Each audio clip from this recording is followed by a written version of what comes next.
Every day you deal with time, and how are you doing with that?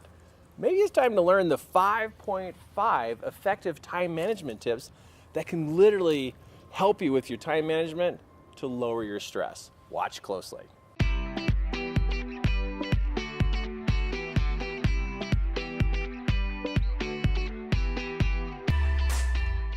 Time slips away every day. You get to the end of the day, you wonder where all the time went. Part of life is learning how to manage the amount of time you're given each day. It really is a management process. Now, don't worry, even though you're an adult, it doesn't mean that you are well trained at how to manage that time. There are experiences that steal your time away. There's experiences where distractions come in and delay you. And every day you're trying to put together your schedule to make it work, but yet you get to the end of the day and it's just been completely pulled apart. It can cause you stress, and it can cause a lot of disappointment when it's not managed well or not protected well. I want to help you understand some tips that you can use to be able to manage and protect your time so that you can get through your day and have less stress than what has currently been happening. Why go to bed stressed over time? Why go to bed stressed over not getting everything done? I really believe that if we could get better at this, we could actually improve our life. We could actually feel better.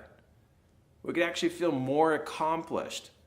And that, you know what that means, a better behavior to the family, a better behavior to your spouse, and really a better behavior to anybody you come in contact with, because you feel good about how you schedule your days. So let's talk about this, using a schedule. I know that there's a lot of schedules we can use on our phone. I know there's a lot, but here's the problem with using a schedule on the phone. There's nowhere to write down and pencil in some notes of what happened. You know, part of not being able to change and improve your experience with time is you don't have a journal or notes of what has been happening to you. Where did the distractions come from? Who was the distraction?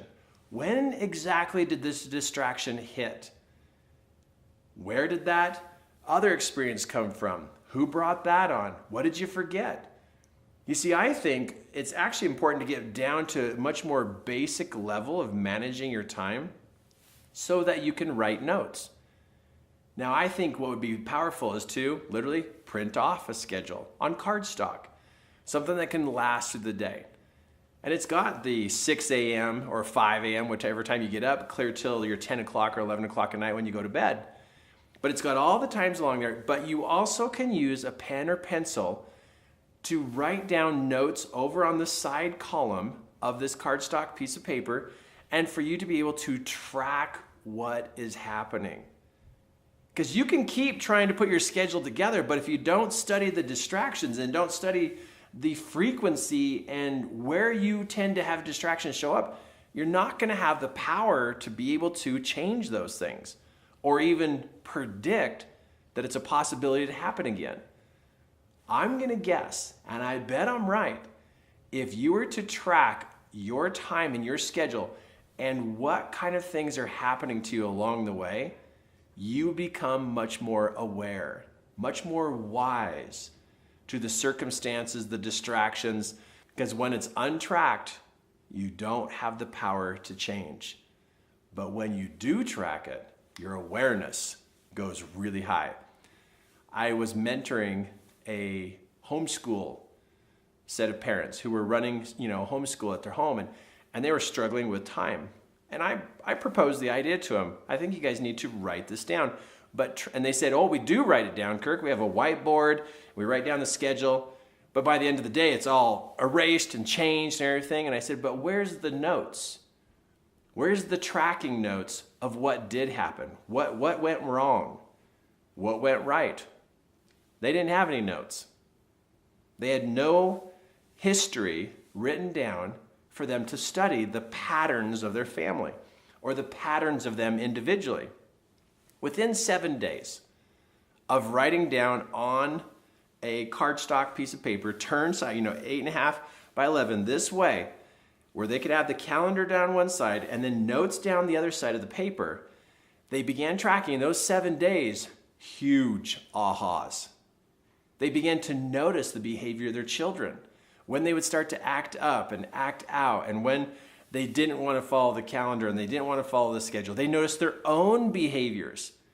They started noticing what time of day they actually didn't want to follow their own calendar, and they sabotaged it. And they started moving things around.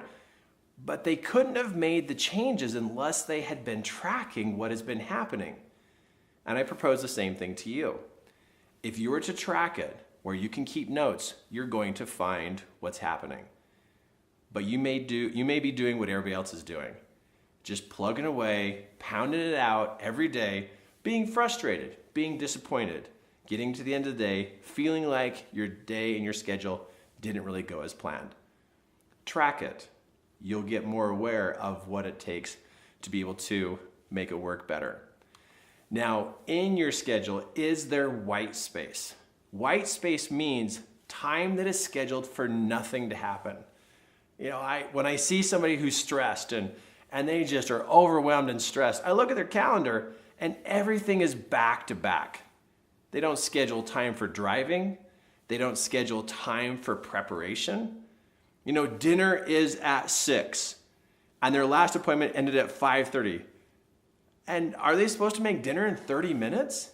Are you kidding? You got to finish what you're doing, get into the kitchen, calm down for a minute, then start. You're going to be 20 minutes off making dinner. And then 20 minutes off creates other things to be off, and now you sabotage your evening. White space means you're thinking about prep time, travel time, sanity time. Do you have anywhere in your schedule where you actually get to stop and just hold still for 15 minutes? I bet you don't. Every stressed mom, every overwhelmed dad I've met doesn't have white space. They don't put spaces in there to literally just chill for a moment.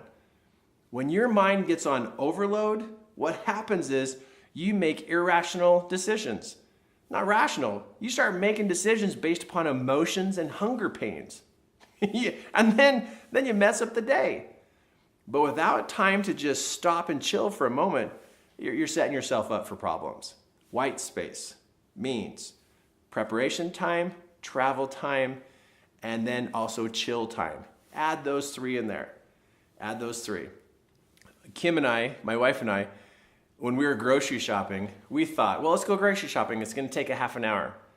We began to actually time ourselves, how long it took us to go from here to the grocery store, do grocery shopping, and then get back to the house. And we started to time ourselves. And we realized we literally were 45 minutes to an hour off on our timing. And because we realized that it was that off, we then could appropriately plan the right amount of time the next time we went grocery shopping. So we now know that every errand that like if Kim has a list and she has 6 errands, we know that 6 times 45 minutes is how long all those errands are going to take. And it's like, well, that's a lot of time. There's planning time, preparation time, and distraction time. You go out to do errands, you're not going to get the right parking spot. So the line's going to be too long. You can't find the manager to do your returns. You don't have the receipt. It's going to take longer. It's going to take 30 to 45 minutes. And at least we're planning time that we know we've budgeted for that moment. So we don't come home stressed. We actually come home with extra time. We actually planned enough time. Do you know that you could actually schedule a life of calmness if you would block off a little bit more time for each activity? Not that the activity goes on longer, but you're planning time for mishaps. Because mishaps happen every day, don't they? Distractions happen every day, don't they? But why us as people plan things so tight and we're stressed and we're like freaking out and we unload our kids and we have issues and we get upset and then we get to the end of the day and we go to sleep? What? Come on. Now I have a tight schedule, but my tight schedule also includes chill time. I require chill time. Or if not, I blow a fuse in my head and my brain doesn't work as well. I'm going to make weird decisions during the day. It's just going to happen. But leave space. You'll notice that you actually have calmness that you can schedule for the day. Now, number 4 is priorities. Distractions usually come from other people's urgencies. Now, that could be unknown urgencies. And sometimes other people's urgencies don't become your urgencies. And that's something to look at, is going, okay, I am my priority today. I've thought my day out, I've planned my day out, and I'm going to finish these things. But then you're working with people who don't schedule their day, who don't plan their day. And then they have some urgencies, and now you get to play the balance of priorities. But the more organized you are, the more white space you create, you'll have room for one of those, maybe 2 of those, and you'll be less stressed when they pop up. But if you don't have any white space, you're going to fall behind. And if it's not a priority for you, you don't have to do it. Because just because somebody else is messed up doesn't mean your day should also be messed up.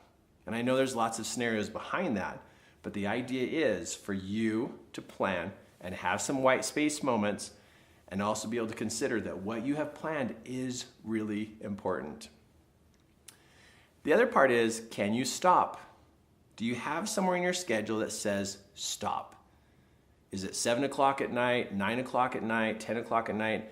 Where in that day schedule does it say stop, you're done? Or do you have to pass out? Or do you have to end up at the desk with drool coming out off the side of your face? Or are you found on the couch, half on the couch, half off the couch because you finally fell asleep? Or can you say stop? A person who cannot say stop is going to struggle managing their calendar. So one of the first things to put in your calendar is a stop time. The other part is to honor the start. If you can put a stop, it'll help you have power to start. Now, when I say honor the start, you know and I know that this is a struggle for you. You set the alarm for 5, but you get up at 6:15. You set the alarm for 6, but you get up at 7:10. Boy, hitting that snooze button is so attractive, isn't it? It is so attractive to just click the button over and over again, because when you wake up, you go, what was I thinking? I'm really tired. But if you don't honor the stop on step 5, of course it's going to cause you to have problems with your start. That's why stop is number 5 and start is number 5.5. For us to have the ability to perform better in the morning of getting up and honoring the start of the day the way we had it designed. We had thought it through. If I get up at this time, my schedule's going to work during the day. But what if you sleep in another 45 minutes? What if you sleep in an hour? You go through that whole trickery of thinking, oh, I can still make it, and you don't. You don't. You caused your own stress that day. And where did it come from? Not stopping the night before. I know this is an important part of your schedule and how you're going to manage time is to be able to have your stop time and you stop. Gives you the power to be able to get up when you said you're going to get up, because that's what's going to play out your schedule for the rest of the day. But honor the start. You were thinking wisely the day before. You really were. You'd already gone through the day. You'd gone through many days, and you know what time to get up that will matter to you, that will help you for the day. And when you're ahead of your schedule in the morning, when you're on and ahead of your schedule in the morning, you feel like $1 million, don't you? Yeah, I know it. You feel like $1 million. You feel like you can conquer the world because you got up, you got ready, you did your things in the morning, and you're on.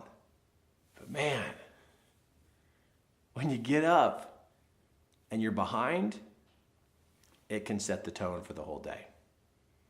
So stop when you said stop the night before. And practice honoring the start. Those 2 parts of your day, the stop and the start, the stop from the night before and the start of the next day, really sets the tone. So these time management tips I know can make a difference for you right here today. They really can help you. And that's what we do here in this incredible company is we want to make a difference to be able to support you in having a better understanding about your life. What is it that you can do that can make a difference? And if you want to learn more about what we teach here in the company, please check us out on our website, and also please subscribe to our YouTube videos. We are creating this content for you at the perfect time of your life. What we teach here is real life understanding, real life skills that can help you now. It's not something in the future, it's something you can use right now. So don't miss any of our videos. So subscribe so that we can make sure every one of these videos gets to you. And I hope to see you at one of our live events here in Salt Lake City.